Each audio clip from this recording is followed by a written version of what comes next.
नमस्ते विद्यार्थियों, बगरू महिला पीजी महाविद्यालय की ऑनलाइन क्लासेस में मैं अनिल कुमार छिपा आपका हार्दिक स्वागत, हार्दिक अभिनंदन करता हूं।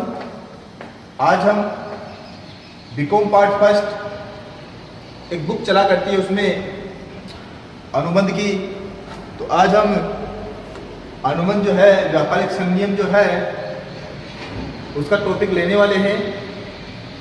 तो हमने पिछले वाले वीडियो में पढ़ा था कि गिरवी कर्ता जो होता है, अर्थात वह व्यक्ति जो अपने स्वयं के माल को गिरवी रखता है, गिरवी कर्ता, उसके क्या क्या अधिकार थे, ये हमने पिछले वीडियो में पढ़ा है। लेकिन इस बार जो हम पढ़ने वाले हैं वो हमारा टॉपिक है गिरवी ग्राही के अधिकार। गिरवी ग्राही अर्थात किसी वस्तु को गिरवी रखने वाला व्यक्ति, गिरवी रखने वाला व्यक्ति जो होगा वो गिरवी ग्राही कहलाएगा। अगर जिसको हम गिरवी रख रहे हैं, जिसको हम वस्तु गिरवी रख रहे हैं, तो वो व्यक्ति जो होगा, सामने वाला व्यक्ति जो होगा, वो गिरवी ग्राही कहलाएगा। तो अगर गिरवी ग्राही जो है किसी व्यक्ति की किसी वस्तु को अगर अपने पास गिरवी रखता है, तो गिरवी रखने पर उसे कानून द्वारा कुछ न कुछ अधिकार अवश्य दिए गए हैं। तो वो अधिकार कौन कौन से हैं? जैसे गिरवी कर्ता के अधिकार थे, उसी प्रकार से गिरवी ग्राही के भी अधिकार हैं। तो आज हम गिरवी ग्राही के अधिकारों की चर्चा करेंगे, इसके बारे में पढ़ेंगे। तो देखेंगे विद्यार्थियों, हमारा गिरवी ग्राही के अधिकार जो है, इसका प्रथम पॉइंट है, प्रथम बिंदु है, फर्स्ट पॉइंट है इसका माल का ग्रहणा अधिकार। अर्थात जब एक गिरवी ग्राही किसी व्यक्ति के माल को अपने पास रखता है, तो उसका उस पर ग्रहणा अधिकार हो जाता है, अर्थात अप्रत्यक्ष रूप से वो उसका अधिकारी हो जाता है। और वो उसे कब तक रख सकता है? तो गिरवी ग्राही जो होगा वो गिरवी करते के माल को तब तक रोक सकता है जब तक कि वो मूल रकम ना दे दे, और अगर ब्याज पे पैसा दिया गया है तो ब्याज की राशि नहीं लौटा दे, और ब्याज दे दिया हो, उसने मूल रकम भी दे दी हो, परंतु गिरवी ग्राही को उस वस्तु की देखरेख के लिए, उस वस्तु को सुरक्षित रखने के लिए कोई खर्चे किए हैं, सामान्य खर्चे उसने किए हैं, ताकि वो वस्तु जो है वो सही सलामत रह सके। तो अगर गिरवी ग्राही कोई खर्चा कर रहा है, तो वो खर्चा भी वो गिरवी कर्ता से वसूल कर सकता है। अर्थात मूल रकम लेगा, ब्याज की राशि लेगा, और वस्तु को सही सलामत रखने के लिए उसने जो खर्चे किए हैं वो खर्चे भी वह लेगा। तो इस प्रकार से एक गिरवी ग्राही जो होगा उसको माल का ग्रहणा अधिकार ब्याज के समय भी बना रहेगा, मूल राशि के समय भी बना रहेगा, और सुरक्षित खर्चे जो होंगे, माल को सुरक्षित रखने के लिए जो खर्चे किए गए हैं, अगर गिरवी कर्ता उनको नहीं लौटाता है, तो भी वो गिरवी ग्राही उस माल को रोक कर रख सकता है। ठीक है विद्यार्थियों, आगे चलते हैं दूसरे पॉइंट की तरफ। पुनः लिए गए ऋण के लिए माल रोकने का अधिकार। अर्थात पुनः लिए गए ऋण के लिए माल रोकने का अधिकार। अगर गिरवी करता अगर दोबारा गिरवी ग्राही से किसी प्रकार से ऋण लेता है,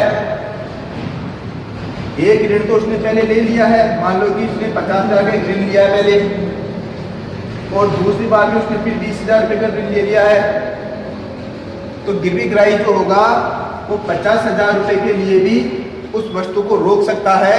और अगर उसने 50,000 रुपये दे दिए हों, परंतु ये 20,000 रुपये का नहीं दिए हैं, तो गिरवी ग्राही जो होगा 20,000 के लिए भी उस वस्तु को रोक के रख सकता है। अर्थात अगर वो व्यक्ति दोबारा लोन लेता है, तो पहले वाले लोन की राशि और प्लस दूसरे वाले लोन की राशि, इन दोनों के लिए ही जो गिरवी ग्राही जो होगा वस्तु को रोक कर रख सकता है। ये उसका कानूनी अधिकार है।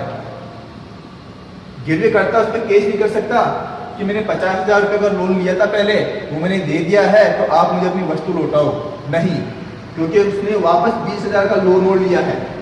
जब तक ये 20,000 रुपये उसको नहीं चुका देगा तब तक गिरवीग्राही जो होगा उसकी वस्तु को रोक कर रख सकता है। ठीक है विद्यार्थियों, आगे चलते हैं तीसरे पॉइंट की तरफ।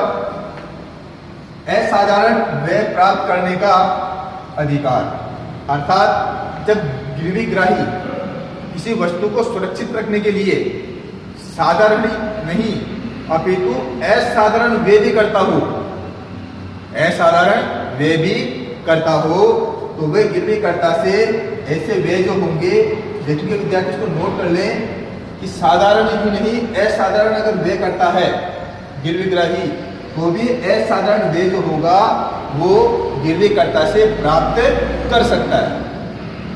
अर्थात जब तक असाधारण खर्चे अगर गिरवीकर्ता नहीं चुका देता है तब तक गिरवीग्राही उसके माल को, उसकी वस्तु को अपने पास सुरक्षित रोक कर रख सकता है। ठीक है विद्यार्थियों, आगे चलते हैं। गिरवीकर्ता पर वाद प्रस्तुत करने का अधिकार या अधिकारी। तो सोचने वाली बात है विद्यार्थियों कि जब गिरवीकर्ता उसे वस्तु नहीं लौटा रहा है, गिरवीकर्ता मूल रकम नहीं लौटा रहा है, ब्याज की राशि नहीं लौटा रहा है या खर्चे नहीं लौटा रहा है, तो गिरवीग्राही जो होगा वो गिरवीकर्ता पर किसी भी स्थिति में वाद प्रस्तुत कर सकता है। वो ब्याज के लिए भी वाद प्रस्तुत कर सकता है, वाद मतलब केस करना, तो वो ब्याज के लिए भी केस कर सकता है, मूल रकम के लिए भी केस कर सकता है, और सुरक्षित खर्चे अर्थात वस्तु को सही रूप से रखने के जो खर्चे होंगे उसके लिए भी वो केस कर सकता है। तो ये पॉइंट बहुत इंपॉर्टेंट है कि गिरवीकर्ता पर गिरवीग्राही इन तीनों में से या अन्य कोई स्थिति होती है जो अगर गिरवीकर्ता पैसे नहीं चुकाता है तो गिरवीग्राही किसी भी स्थिति में उन पर वाद प्रस्तुत अर्थात केस कर सकता है। ये गिरवीग्राही का अधिकार है। ठीक है विद्यार्थियों,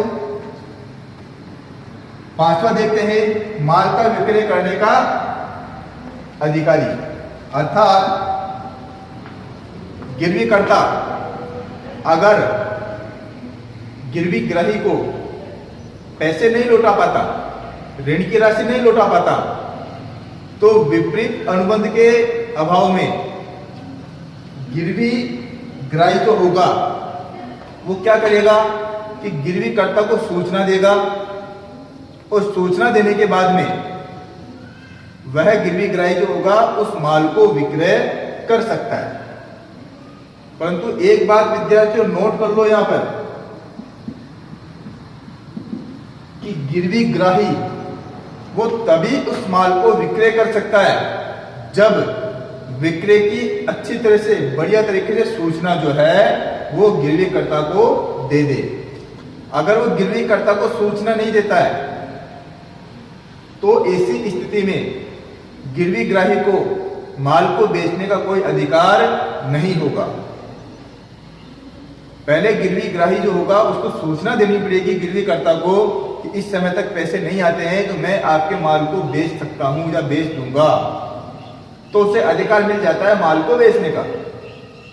परंतु बिना सूचना के वो उस वस्तु को नहीं बेच सकता। ठीक है विद्यार्थियों, हमारा छठा पॉइंट कहता है शेष राशि प्राप्त करने के लिए करने का अधिकारी। कई बार क्या होता है कि एक व्यक्ति अपनी किसी वस्तु को गिरवी तो रख देता है और उससे कई प्रकार के लोन ले लेता है। तो अगर वो कई प्रकार के लोन ले लेता है और उसमें से कुछ ही राशि वो चुका पाता है तो बची हुई राशि के लिए भी वो माल को रोक कर रख सकता है। दूसरा कि अगर कोई व्यक्ति 1 लाख रुपए की कोई वस्तु है जो गिरवी रख देता है, 1 लाख रुपए की वस्तु जो होगी वो क्या कर रहा है, वो गिरवी रख रहा है, परंतु उस वस्तु को बेचने पर वो वस्तु 70,000 रुपए की बिकती है। अब इसने ऋण कितने का दिया था, 1 लाख रुपए का ऋण दिया था और वस्तु कितने की बिक रही है, 70,000 की बिक रही है, अर्थात बचे कितने कि अब जो गिरवी कर्ता को 30,000 रुपये किसको देने पड़ेंगे, गिरवी ग्राही को देने पड़ेंगे। तो गिरवी ग्राही जो है वो इस 30,000 रुपये के लिए गिरवी कर्ता पे केस कर सकता है, शेष राशि के लिए वाद प्रस्तुत कर सकता है और शेष राशि उससे प्राप्त भी कर सकता है। ऐसा नहीं है कि वस्तु उसने बेच दी है तो इसका मतलब ये नहीं है कि सारे पैसे चूक गए, नहीं, सारे पैसों को भुगतान नहीं माना जाएगा। सारे पैसे अगर बेचने से प्राप्त हो जाते हैं तो सभी पैसों का भुगतान माना जाएगा, परंतु अगर ऋण की राशि से कम पैसे वसूल हो रहे हैं तो बची हुई राशि के लिए गिरवी ग्राही जो है गिरवी कर्ता पर केस कर सकता है। ठीक है विद्यार्थियों, चलिए आगे चलते हैं हम। अगला है हमारा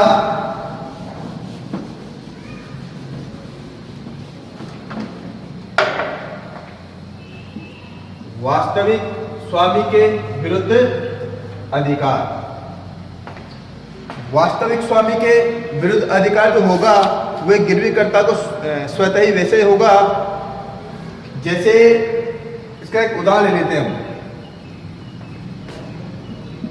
ए नाम का व्यक्ति है और एक बी है और एक सी है। चीज को समझना, यह है गिरवी ग्राही, गिरवी ग्राही, यह है गिरवी कर्ता और यह है तृतीय पक्षकार। सिचुएशन को समझना विद्यार्थियों, अच्छी तरह से समझना कि गिरवी कर्ता जो है वो वस्तु जो है उस सी नाम के व्यक्ति की है। इसके विद्यार्थियों सी नाम की व्यक्ति की वो वस्तु है। अब बी क्या करता है, सी नाम के व्यक्ति पर दबाव डालता है।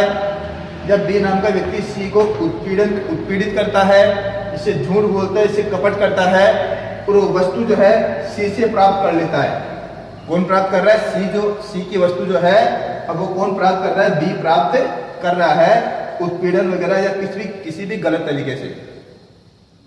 सी को धोखा देकर बी क्या कर रहा है, वस्तु प्राप्त कर रहा है।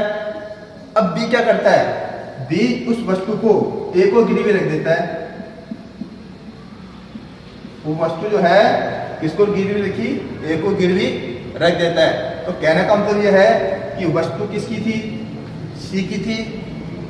बी जो है वो सी को उत्पीड़ित करता है, इसको डराता है, धमकाता है।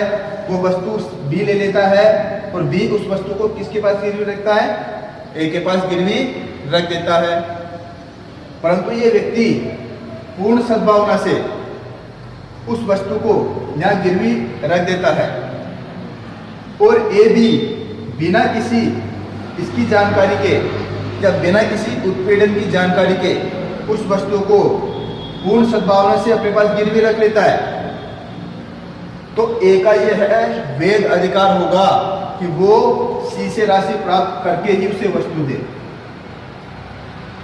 अगर सी उसके पास वस्तु के लिए वाद प्रस्तुत करने के लिए आता है या वस्तु मांगने के लिए आता है तो ए का ये अधिकार है कि वो ऋण की राशि है ना सी से वसूल करे और फिर उस वस्तु को उसको लौटा दे। क्योंकि इसमें यहाँ पर क्या है कि ए जो है ए, इसको इन दोनों के रिलेशनशिप के बारे में कुछ नहीं पता है। ए को ये नहीं पता है कि बी जो है कपट करके सी की वस्तु लेके आया है और मेरे पास उसने गिरवी रखी है। अगर इसको पता होता तो फिर मामला दूसरा बन जाता, लेकिन ऐसी स्थिति में अभी इसको पता नहीं है।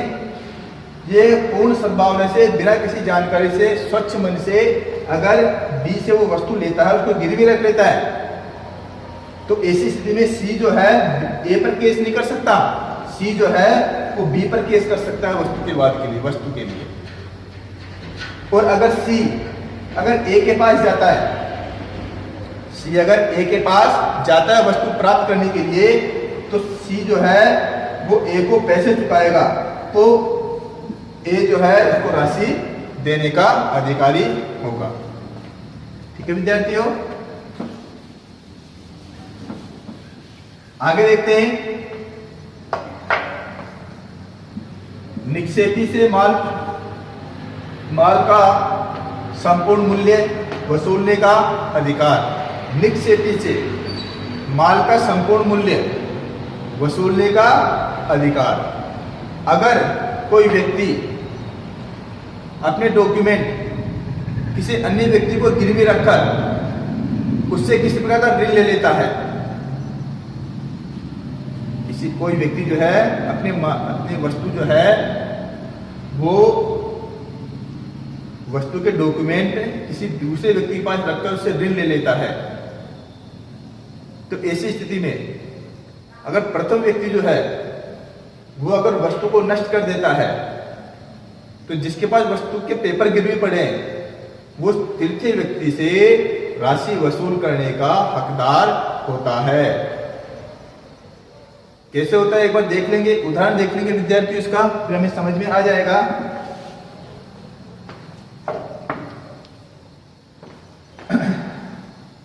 निक्षेप जो होता है वो अक्सर किसमें होता है? माल वाहक वाहन। जो माल वाहक जो वाहन होते हैं उन वाहनों पर निक्षेप ज्यादा होता है, इसलिए हम इसी का उदाहरण ले लेते हैं। मान लीजिए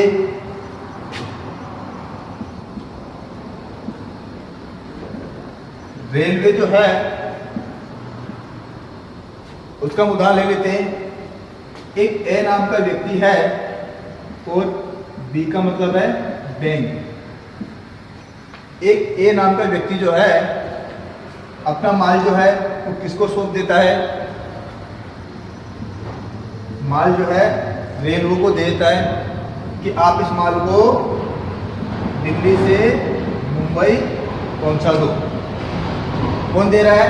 ये अपना माल जो है रेलवे के अधिकारी को दे रहा है कि आप ये माल जो है मेरा वो दिल्ली से मुंबई पहुंचा दो। अब रेलवे इसको क्या देगी? एक रसीद देगी। माल के स्वामित्व की क्या देगी? इसको एक रसीद देगी। अब ये रसीद ए के पास आ गई है। अब ए को पड़ गई पैसे की आवश्यकता। ए क्या करता है? बैंक के पास जाता है और बैंक से 20,000 रुपए का लोन ले लेता है और ये रसीद इसको गिरवी रख देता है बैंक को। वो रसीद किसको गिरवी रख दी है? बैंक को गिरवी रख दी गई है। ये जो रसीद है बैंक को गिरवी रख रहा है। तो माल की कुल कीमत थी 50,000 रुपए। माल की कीमत कितनी है? 50,000 रुपए। और ये 20,000 रुपए बैंक से लोन लेता है और रसीद को गिरवी रख देता है।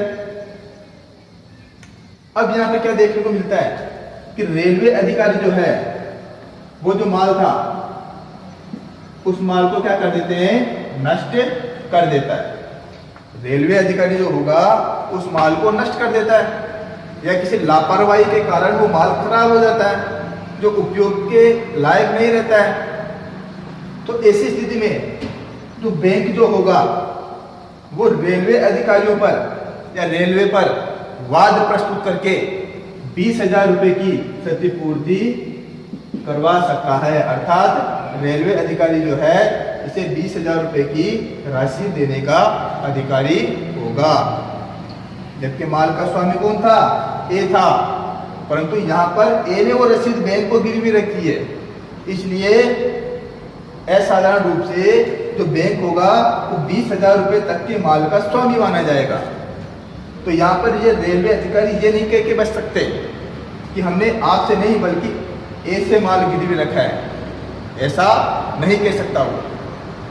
वो क्या कहेगा? सीधे बैंक तो होगा वो उसे 20,000 रुपए देने का अधिकारी होगा। जो रेलवे के व्यक्ति होंगे वो रेलवे डिपार्टमेंट।